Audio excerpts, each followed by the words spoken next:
Greetings, everyone. And we have about 2 minutes before class starts. I have already started the recording, so do not show your faces unless you want to accidentally be on camera. For the start of class, I am going to give you the power to unmute yourselves if you have questions. I will take this ability, take it back and give it to you throughout class, just sort of so we can maintain the environment that we need so people aren't unexpectedly muting and you're hearing everything that's going on in your lives in the background. But right now, you can't unmute yourself at the start of class. And it's week 7. You know the routine. Posting something to demonstrate you're mentally present in our opening comments.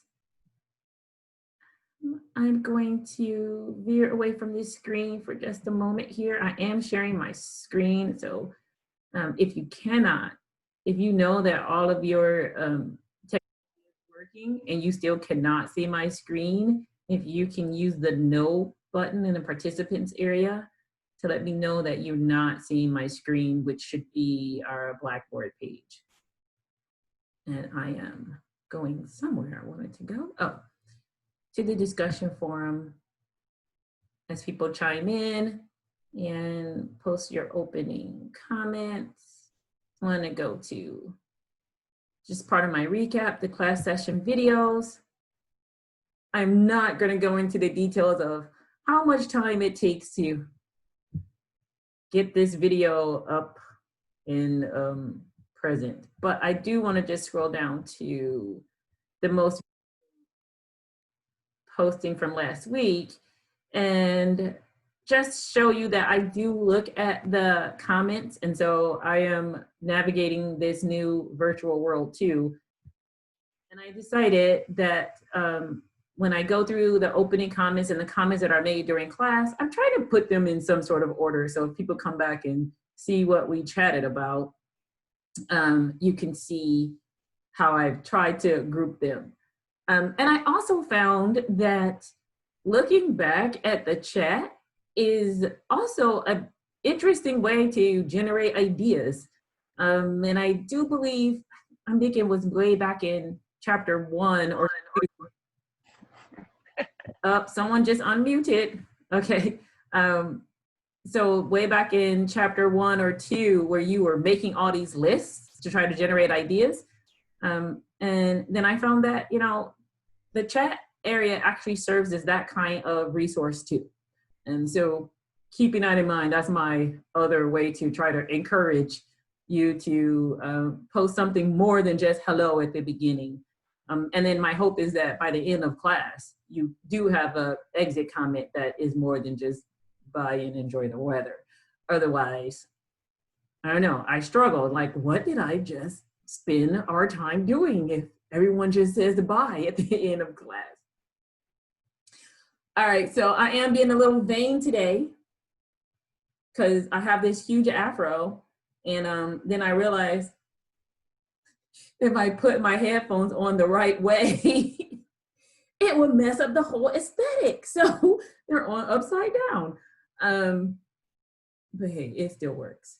All right, so I just wanted to show that this is what I did last week is I tried to organize those comments in a way that might be useful if people go back and just see what we talked about.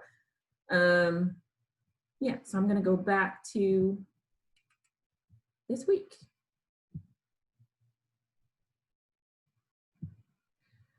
I am almost caught up with grading across all my courses, and I'm going to also continue my best to be as close to the truth as possible as I remembered it without confabulating anything in my memory.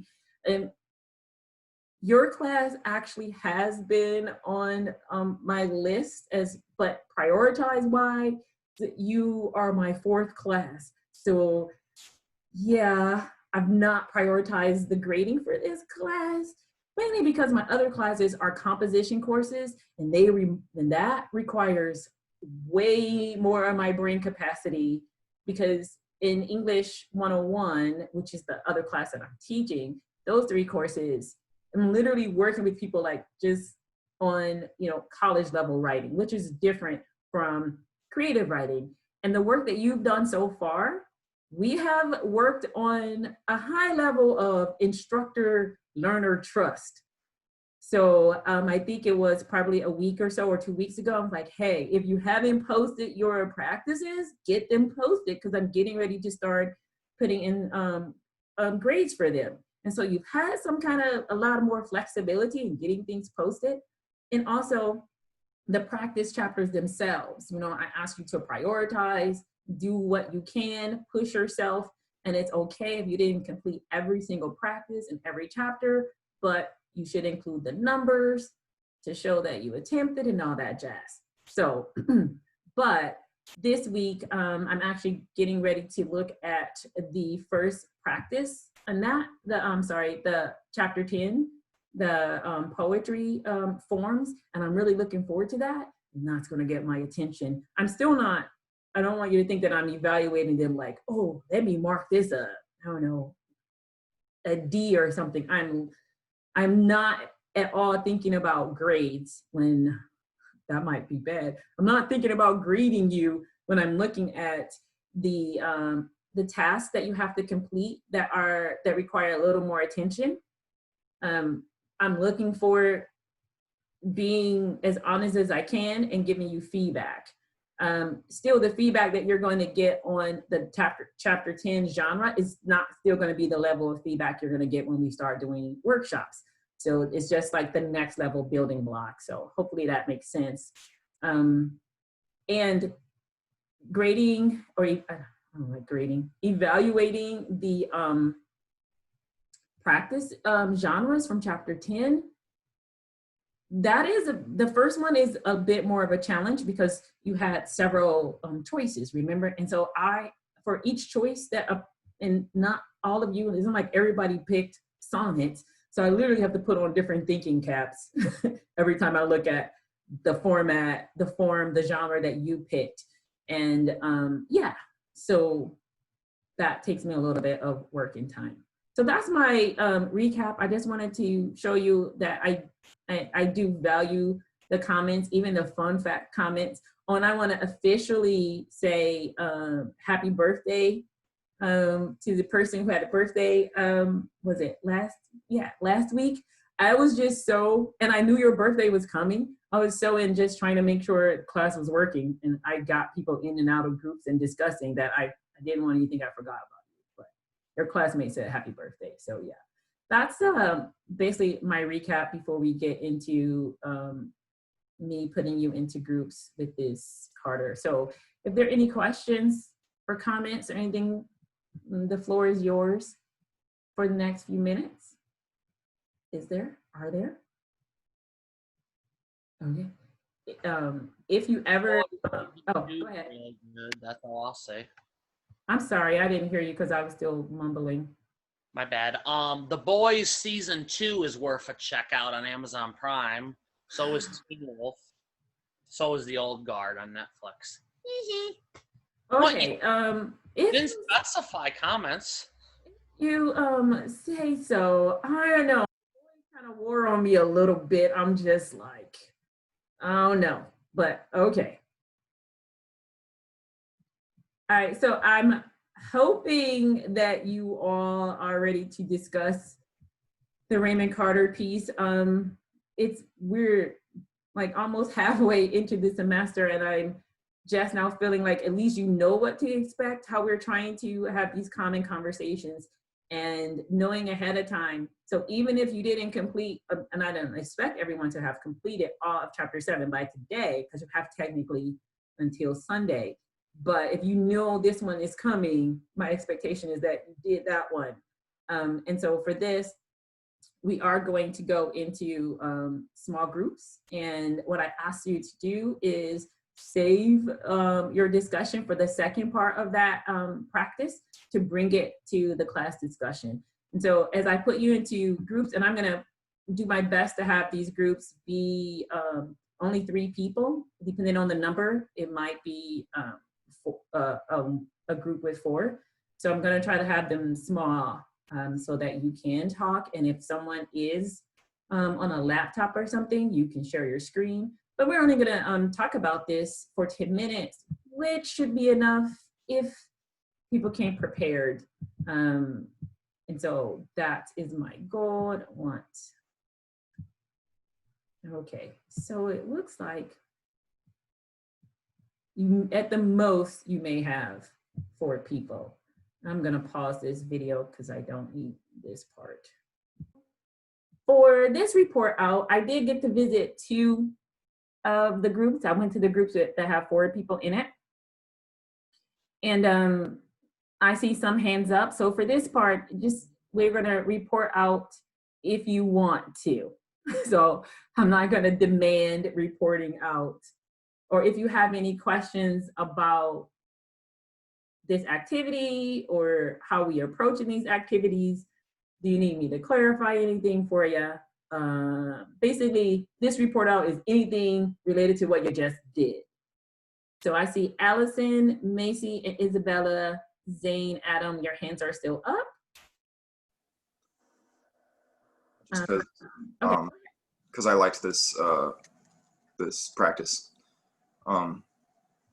So immediately in like the first couple paragraphs, the first thing I noticed was a lot of words ending in like D or N or like ND. So it was like, this blind man, an old friend, he's on his way to spend the night, wife had died, lots of things like that. It was like very, I don't know, I don't know necessarily what it added to the story, but it was like, it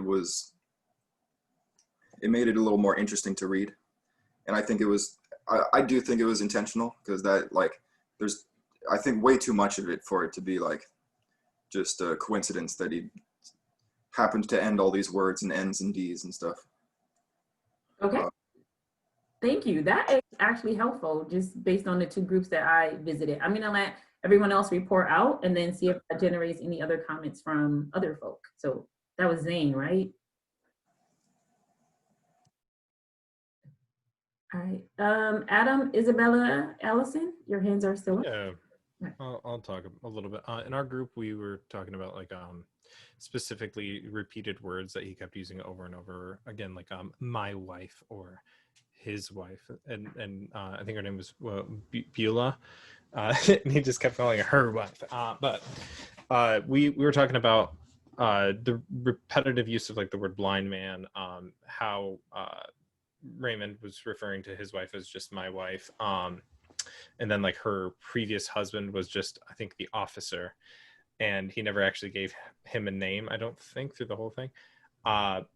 But that was pretty much we talked about a little bit of the same stuff that Zane went over as well, but not too much in detail, other than the pattern of speech that he uses specifically through the whole piece is like he's actually just sitting next to you telling you this story. It's just a casual conversation, and I personally like really appreciate that. It's just really opening to me as a person who does this with people as well. So can you elaborate by that when you say a person who does this with people?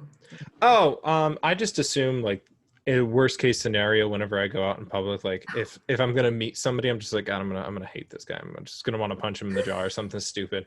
But then I end up getting along with them really well, and it's just like, this is my new best friend. So that's exactly how I am as a human being. I just assume I'm gonna hate whoever I'm meeting if I don't know them beforehand. But. Okay. And Isabella, I saw your hand go down, so I guess you changed your mind. I can talk to, because I did the project. What I said was that I did find the repetition between wife and like blind man or blind. And what I said was that like it almost instilled his insecurity in like the wife's relationship with the blind man. Like he's trying to tell himself that his wife is loyal, and he just doesn't know like really what to expect, and that he is nervous to meet the blind man. So how did you get that from looking at pattern? And you don't have to answer. That's just the question that came to my mind. And Allison, did you change your mind? I kind of took that like repetition as just him trying to tell himself that like his wife would like stay with him and not. So the repetition of what exactly? What is being repeated? I was just saying wife and like blind Blind man. man. Okay, Yeah. all right. I'm sorry, that was Allison. I'm trying to keep up with the little flashing on my screen here. Okay, so I didn't get from Isabella and Allison, like, did you think it was intentional? At least the pattern that you found, did you think that was intentional or not? And I couldn't really tell if it was intentional or not, because I think it was almost like subconscious, because he did repeat like he didn't give names to I mean, he eventually did, but like for the most part it was my wife, the blind man, the blind man's wife, however he referred to her. Okay. And so I think it kind of took the personal aspect out of it, like kind of like what Adam said, like he's just telling a story. And I can't really tell if he's like making it like on purpose, making it less personal, or if he's just that's how he talks, that's how he's trying to make a conversation, or. Okay. And so you all are on the same page with me. I do not have any answer key. The answer isn't like, oh yes, it was intentional and here it is, because there's so much that we can not know about a writer's intent. But I am guessing, since it is in the book as a practice about pattern, that there's some pattern stuff going on. And we may not know exactly what it is. So it kind of depends on what you bring your attention to. But what I heard, for the most part, is most of what I heard from the people I did get to listen in and talk to, and then just from this report out, is that some people looked at words and some people looked at sounds, or just, and both of those count as parts of patterns. So we don't have to just think about a rhyme scheme or the types of word choices, but we look at parts and pieces too. We can look at the smallest thing, like under a microscope, to a larger thing, like the repetition of a theme or metaphor or an emotion. So there is no one way or one pattern that we're looking for. And for this practice to come so early in the pattern chapter, you're not meant to say, oh, I know what it is, but you could probably guess. It wants you, the lesson is to start looking for, or at least opening your brain up to seeing a variety of patterns. And a pattern can exist even if the author doesn't intentionally put it there. But I like to err on the side that even if I'm not getting it right, and I never will know if I got the pattern or patterns correct, that this author, this writer, was intentional in some way, and I might not get the exact intent. But what I liked is that people were looking at things like sounds, parts of words, as well as whole words, and the repetition of meaning, like driving home a point. So in that respect, everyone got it right. So by a show of hands, or let's do yes and no's. If you think it was, the pattern you found was intentional, say yes. If you think the pattern you found was not intentional, click no. I'm just trying to get a visual. You have those in the participants area. If you click on participants, you should be able to click yes or no. All right, cool. I got 11 for, yeah, you think whatever it is you found was the author's intent, and then 4 was like, no, but that doesn't mean the pattern doesn't exist. So take away what you made from this lesson. I also want you to take away that the pattern, there probably is a pattern, whether or not it was intentional. And then the second thing is, what happened when you did the last part of this activity, when you went intentionally to a piece and substituted words. So for the most part, if you did that, the pattern that you created was intentional. And if you didn't complete this part yet, the takeaway from that is to think about what kinds of choices you made on someone else's piece when you literally went in intentionally to play around with pattern. What kind of choices did you make?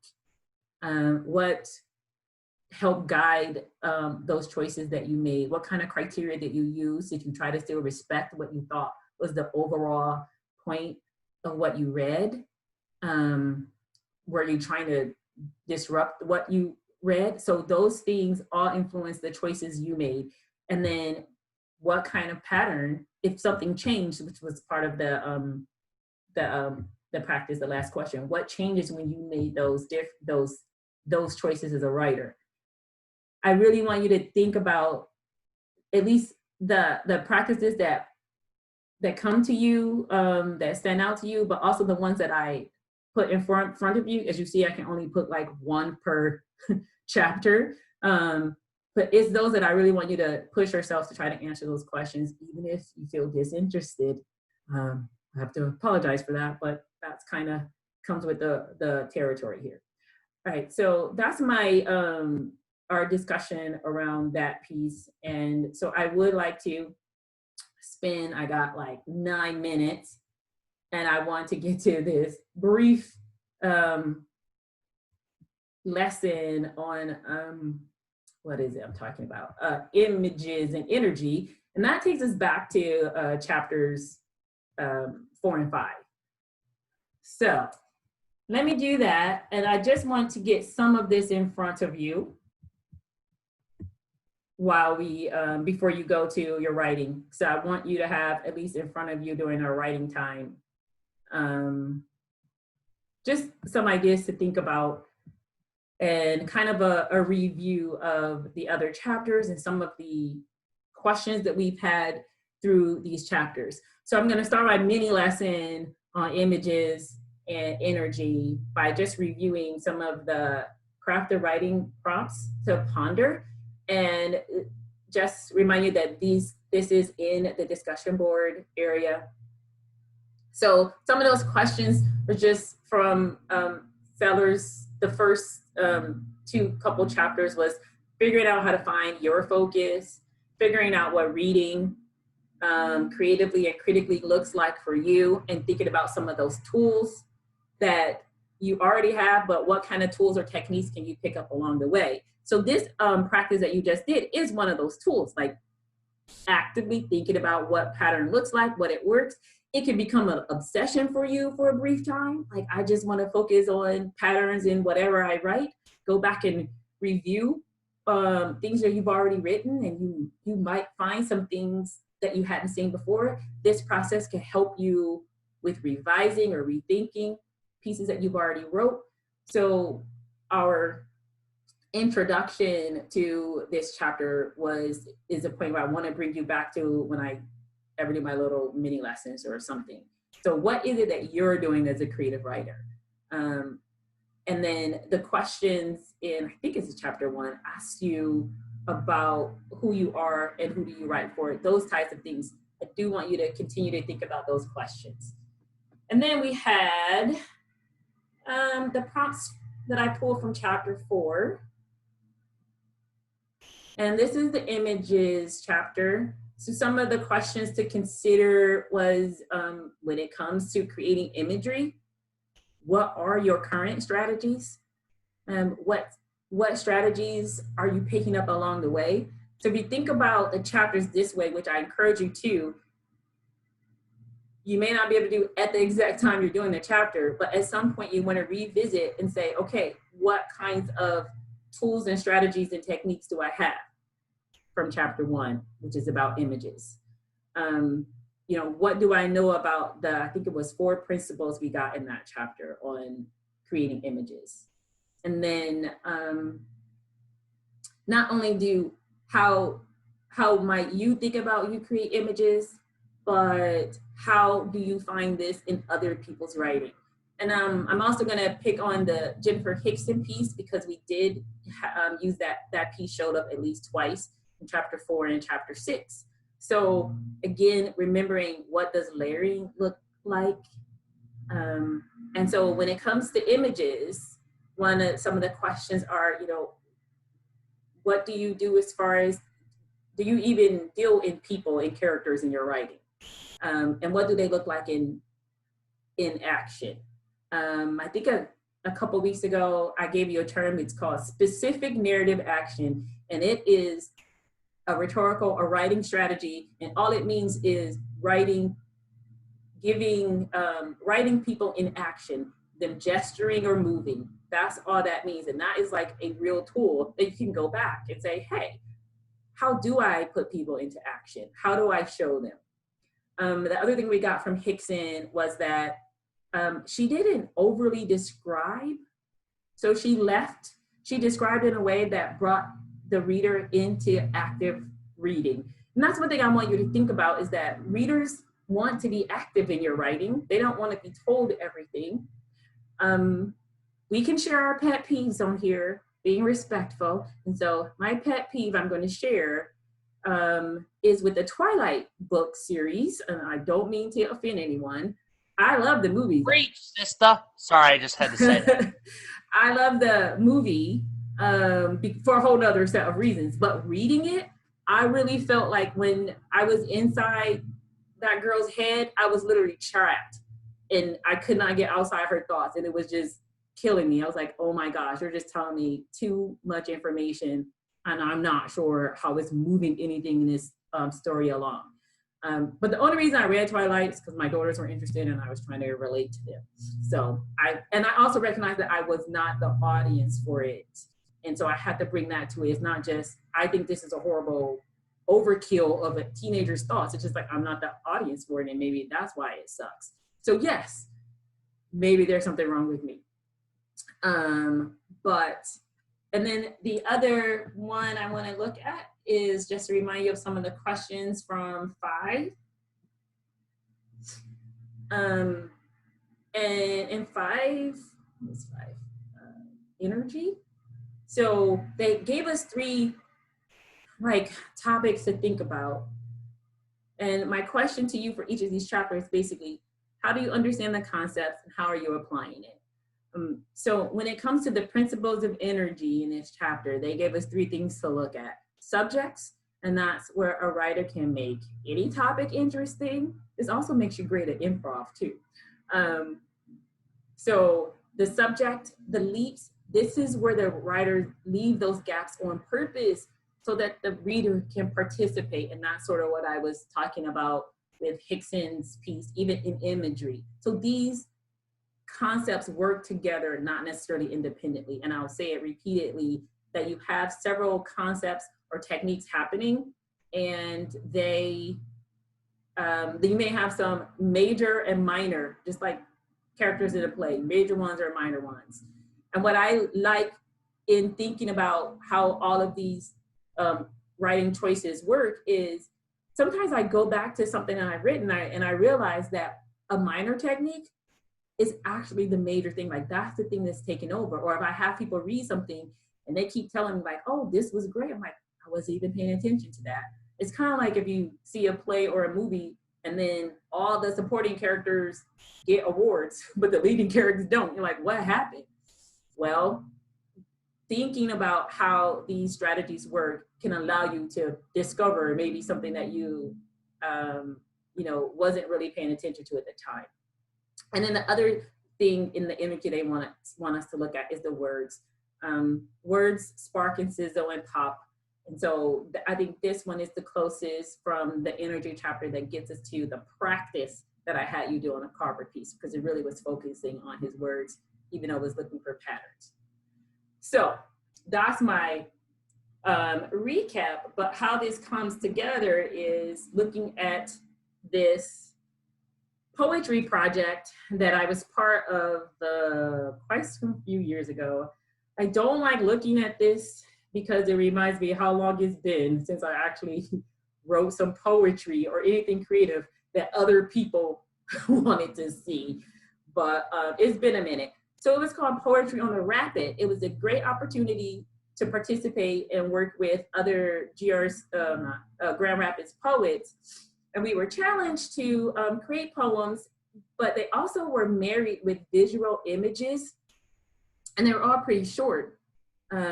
So the link in this mini lesson will bring you to this link here with all the poetry on the rapid. So they were made into these like banners. If you ever ride the buses, you have all those banners or advertisements and stuff. And so this year, these poems were on the Grand Rapids City buses, and it was awesome.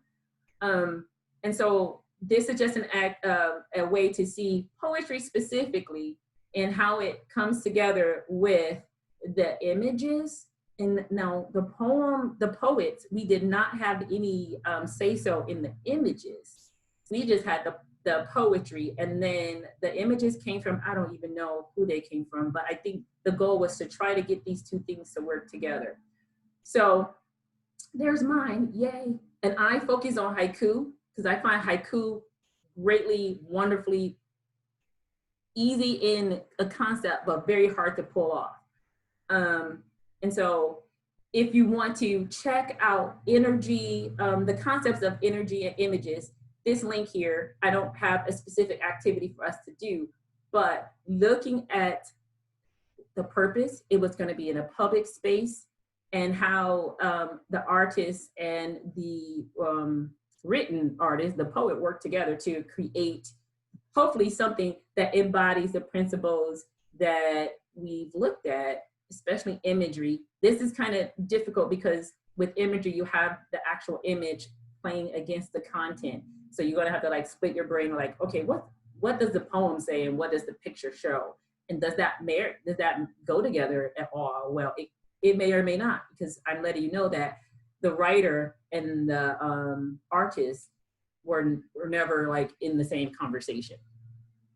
But then we have the energy. And I think the energy is one of the concepts that you can look at the subject, the leaps, and the words between the image and the poem on the page.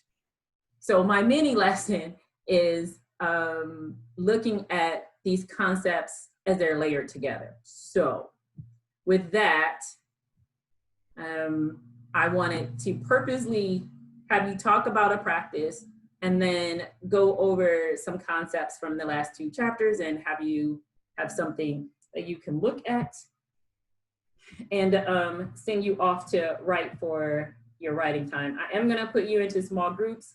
So this time I'm gonna ask you to write for 25 minutes, I think, and then report out for the last 5. And again, that report out is, so you will be in a small group this time. So I just want to show you, if in this writing time, if you want to revisit if you want to get to that link on poetry on the rapids for images, it's here in the mini lesson section. And then any questions that you may have about or comments about this, bringing these two chapters together, we will spend our last few minutes in class just talking about whatever has come up during this time. So I'm going to stop this share. And then I'm going to stop my recording for now. And also, so we're not going to report out because you should have reported out in your small groups. So it's not required report out when you talk in your small groups. So, but if you do, anything that we've sort of discussed during class, you can just put your hands up and then I'll call on folk and I'll unmute you. So yeah. So what I did this time to ensure that we had just 3 people in the writing groups is I joined one of the groups. I'm like, well, you know, I can't keep asking people to do stuff I'm not doing. And all these other days, this is the first day I actually took the 20 minutes or so that you had to try to write. So it's kind of trying to preach, practice what I preach. So I'm gonna, as my way of recapping, we have 7 minutes of class. Again, at any point, you can go ahead and type your exit comment. So I'm gonna just use this time to recap, but I'm going to report out, and I'm still trying to look out for hands if I see those go up. So how I spent the writing time, and I'm really liking it. So if people aren't talking to me, if I ever have to round out a group of 3, I'm definitely doing that, because having 25 minutes to write was beautiful. I know this in my head, but I make sure you get it, but I don't often give that to myself. So here's what I did. And I reported out in my small group a little bit. So there's this poem by, his last name is Randall Mann, on page 302 in chapter 7. It's a pantoum. So I taught this class earlier in the summer for the first time. So this is my second time using this book. And I did one of the practices early on, was like imitation. And so I liked his poem.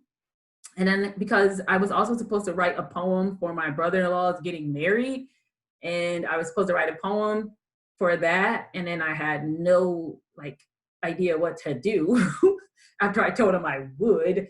And so I used the practices in this book to try to generate something worthwhile. And so I did the imitation practice, and I picked his poem, which is in chapter 7. But I was in one of the earlier chapters when I did the imitation thing. And then when I got to chapter 7 and chapter 10, pantoum is one of the poetic genres or formats you can choose from. And when I read about it, I'm like, yeah, I like this. It's about, obsessing over something, of feeling or emotion, and love. I figure that's what that is. So I'm like, I'm just gonna try to do his pantoum. And so what I did today, so this is something old I have. This is the 5th version of this poem. And so what I did today was I just actually put them side by side, because I haven't looked at this in a long time. And I don't want to rip off Randall Mann. I don't oh, your poem is just a rewrite of his, which was my activity. It literally was.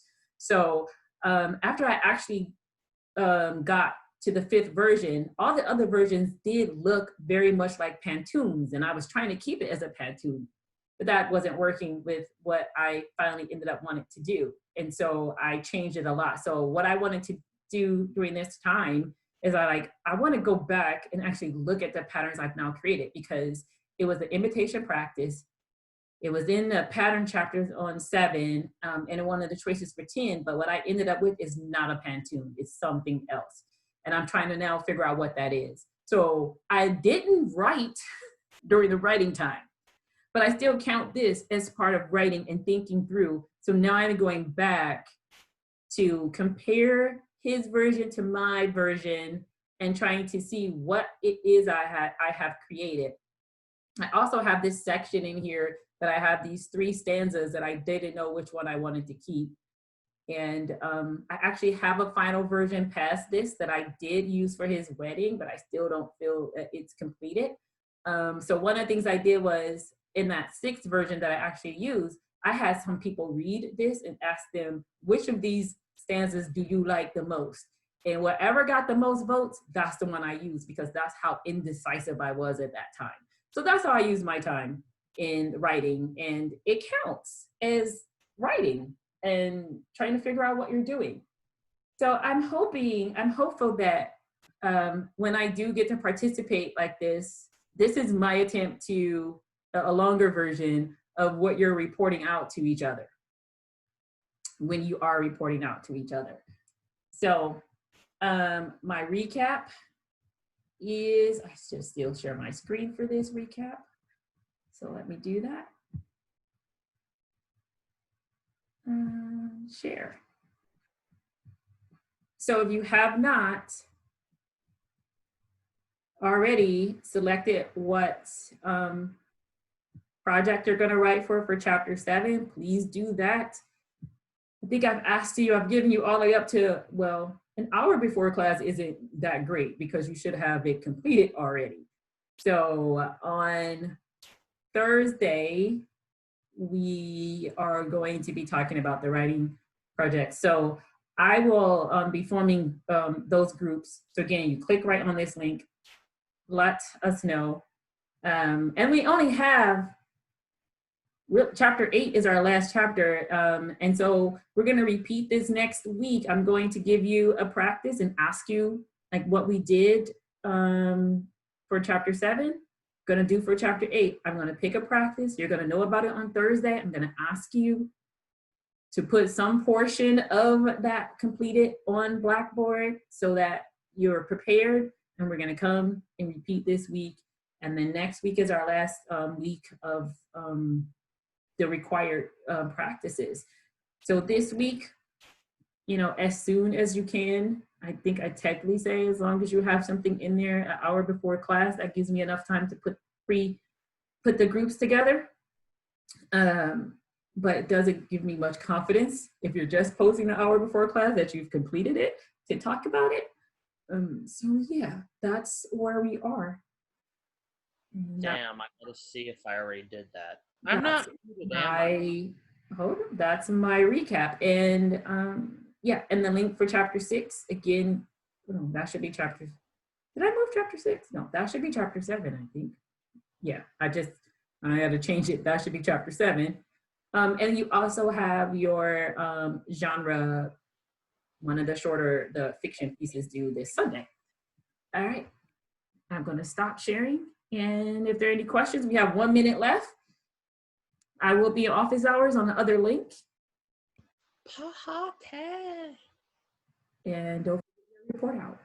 Have you seen the people who posted their projects? I can't remember whether I see them. I don't want to do this. Okay, I'm gonna share. No, are you? Oh no, I haven't looked in there yet. The last time I looked in there was yesterday, so I haven't looked in there today. I'm gonna stop my recording.